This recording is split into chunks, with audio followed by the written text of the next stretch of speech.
Hi and welcome to my YouTube channel.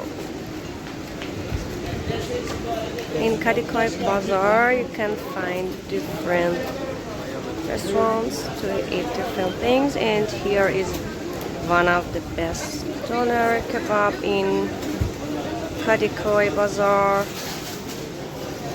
that you can have doner.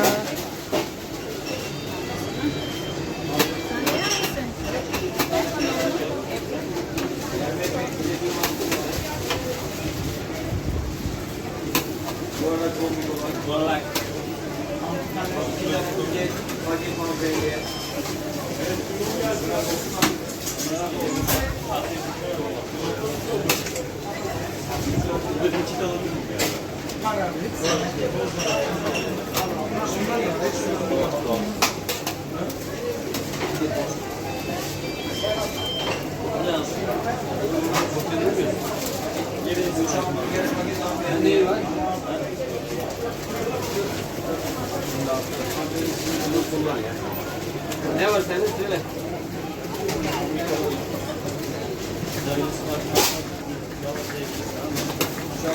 Ay buyurun. You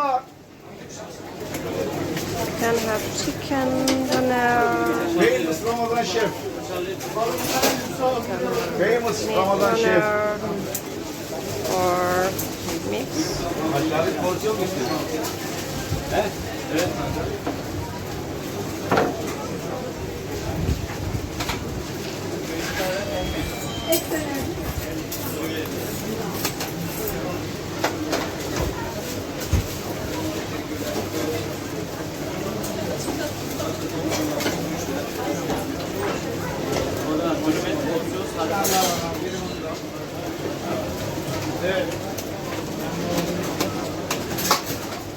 Most famous. Understand famous.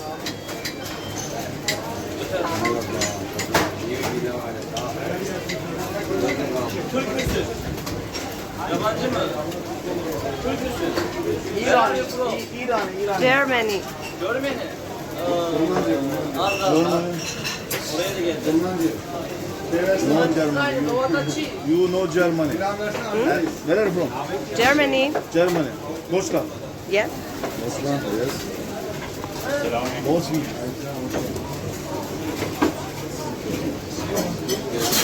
Ne istiyorsun? Ne istiyorsun?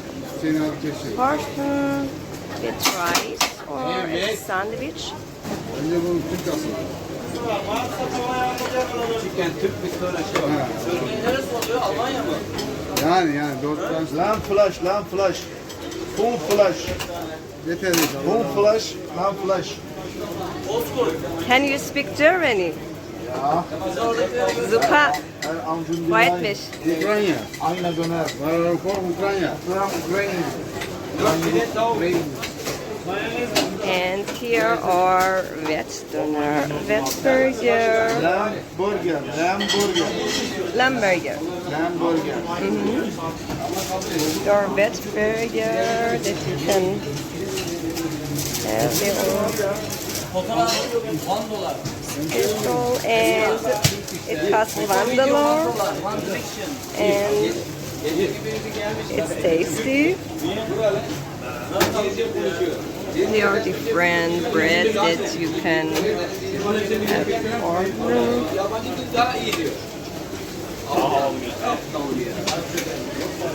If you come to Kadıköy, you can try doner kebab here. Ey maşallah.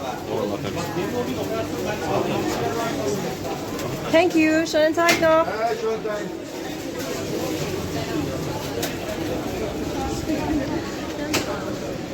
Thanks for watching